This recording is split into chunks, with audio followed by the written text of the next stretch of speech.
महिला आरक्षण विधेयक पर बात करने के लिए हमारे साथ जुड़ चुकी हैं भाजपा की वरिष्ठ नेता और राज्य महिला आयोग की पूर्व अध्यक्ष सुमन शर्मा जी। सुमन जी, डीडी राजस्थान के साथ जुड़ने के लिए आपका बहुत बहुत स्वागत।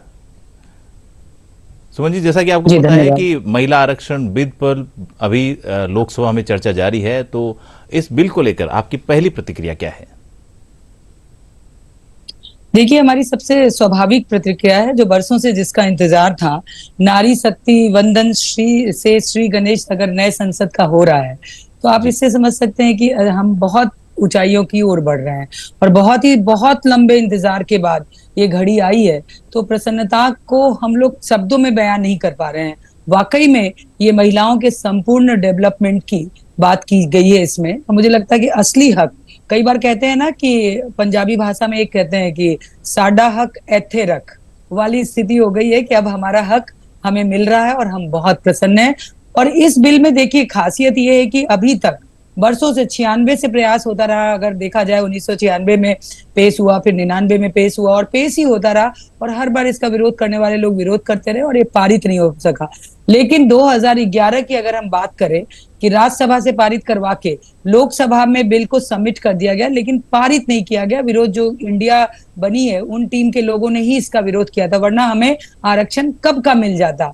उसी स्वरूप को फिर से जिंदा करते हुए आदरणीय प्रधानमंत्री नरेंद्र मोदी जी ने इस नारी शक्ति वंदन अधिनियम के तहत ये संविधान का 128वां संशोधन है और ये बिल पेश हो रहा है और हम सब लोग प्रसन्न हैं। ईश्वर से कामना करते हैं कि जल्दी से ये पारित हो जाए और हमें हमारा हक मिले। उन गांव में बैठी हुई महिलाएं, वो शहर में बैठी हुई महिलाएं, वो कस्बे में बैठी हुई महिलाएं जो राजनीतिक सोच के साथ, क्योंकि नियम बनाने की सूची में हम लोग अभी तक शामिल नहीं थे। अगर लोकसभा और विधानसभा की तस्वीरें आप देखते हैं, जो स्वतः जीत के जाती हैं सामान्य सीटों से, वो संख्या वहां होती नहीं है, मात्र 14%। तो ये बहुत दुखदायी स्थिति है। अब इससे अच्छा समय आने वाला नहीं है महिलाओं का। जी बहुत प्रधानमंत्री जी को इसके लिए पता है कि साधुवाद। नए भारत की जो तस्वीर सामने आएगी, नई जो लोकसभा की बात करें, विधानसभाओं की बात करें, तो आने वाले भारत में किस तरह की तस्वीर आप देख रही हैं कि भारत किस तरह का दिखेगा? देखिए, यदि मैं ये कहूं कि 2014 के बाद से भारत की तस्वीर बदलने लगी है, तो अतिशयोक्ति नहीं होगी। और आज हम 23 में जब तस्वीरें देखते हैं, G20 समिट होता है देश में और देश विश्व में विश्व गुरु की ओर बढ़ता हुआ दिखता है।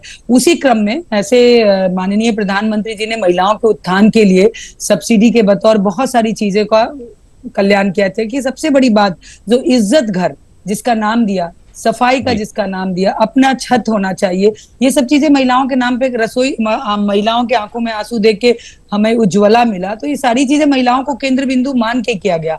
और मुझे अंबेडकर जी की वो बात भी आजादी के समय याद है कि वो कहा करते थे कि देश तभी, वही देश सबसे आगे होता है जहां महिलाओं का संपूर्ण विकास होता है, जहां महिलाएं सक्षम होती हैं और जहां महिलाओं के चेहरे पे मुस्कुराहट होती है, वही देश उन्नत देश कहलाता है। और मुझे लगता है कि भारत भी उसी क्रम में अब जुड़ रहा है, क्योंकि राजनीतिक लोकतंत्र में जब तक लोकतंत्र की ताकत नहीं मिलती है, बहनों को सब्सिडी के रूप में बहुत सारी चीजें मिली, हम सक्षम भी हुए, हमें रसोई गैस भी मिला, हमें घर भी मिला, हमें इज्जत घर भी मिला और हमारी योजनाओं से बैंक अकाउंट भी हमारी खुली।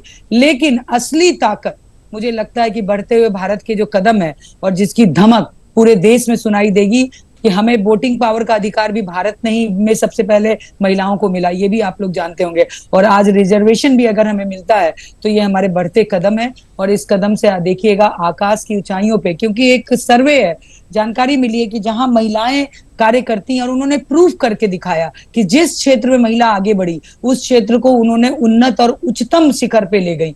इसका उदाहरण आप कई देख सकते हैं। अभी जब हमने चंद्रयान को किया, विक्रम हमारा लैंड किया, तो उसमें एक महिला साइंटिस्ट कितनी थी, तो हमने प्रूव किया कि हम कर सकते हैं। और इस चीज को हमारे आदरणीय प्रधानमंत्री जी ने समझा और उसको अमली जामा पहनाने का काम चल रहा है। जी सुमन जी, इस बिल के पारित हो जाने के बाद में जो महिलाओं की स्थिति की बात करें, तो राजनीतिक तौर पर और सामाजिक तौर पर किस तरह का नजरिया जो है वो सामने आने वाला है?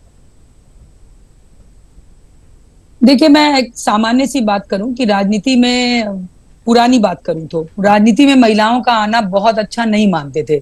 बहुत सालों का मिथ ये टूटा और धीरे धीरे महिलाएं अपने आप को, अपनी उपस्थिति विधानसभा, लोकसभा, और जब 74 अमेंडमेंट हुआ तो पंचायतों तक आपने महिलाओं को देखा। 15 लाख महिलाएं जनप्रतिनिधि के रूप में निचली जो हमारी सदन है उसमें काम कर रही हैं, अपने को शो भी कर रही हैं और बढ़िया काम कर रही हैं। लेकिन मुझे जो लगता है कि ये बड़ी पंचायत है जहां मुझे लगता है कि महिलाओं की तकदीर और तदबीर दोनों बदलेगी, और नियम बनाने वाले में जब हम शामिल हो जाएंगे तो मुझे लगता है कि इससे बढ़िया कुछ नहीं होगा। अभी जो नियम बनते हैं, कानून बनते हैं, उसमें पुरुषों की बहुलता होती है, और ऐसे भी इस देश पे आरोप है कि ये पुरुष प्रधान देश है, तो वो मिथ भी खत्म होगा कि ये पुरुष प्रधान देश नहीं है, ये समानता का देश है। जो समानता के लिंग भेद का विरोध करता है वो देश है, और ये साबित करेगा। ये आरक्षण, आप कह सकते हैं एक शब्द में कि आरक्षण की क्या जरूरत है, ऐसे ही आप लोग बहुत आगे हैं, लेकिन आरक्षण की जरूरत इसलिए है महिलाओं को, और इससे बदलेगी हमारी तस्वीर, क्योंकि हम वहां बैठेंगे जहां हम अपने लिए निर्णय कर सकेंगे। महिलाओं के बारे में अत्यधिक निर्णय होंगे और महिलाओं जी के जी। निर्णय नीचे तक पहुंचेंगे, ये कार्य होगा। तो मुझे लगता है कि आर्थिक रूप से भी और बौद्धिक स्तर पे भी सभी तरह से बदलाव आपको लोकतांत्रिक व्यवस्था में दिखेगा, और मुझे लगता है कि आने वाला समय भारत के लिए और महिलाओं के लिए उच्चतम शिखर पे ले जाने वाला समय जी है। सुमन जी, डीडी राजस्थान से जुड़ने के लिए आपका बहुत बहुत धन्यवाद।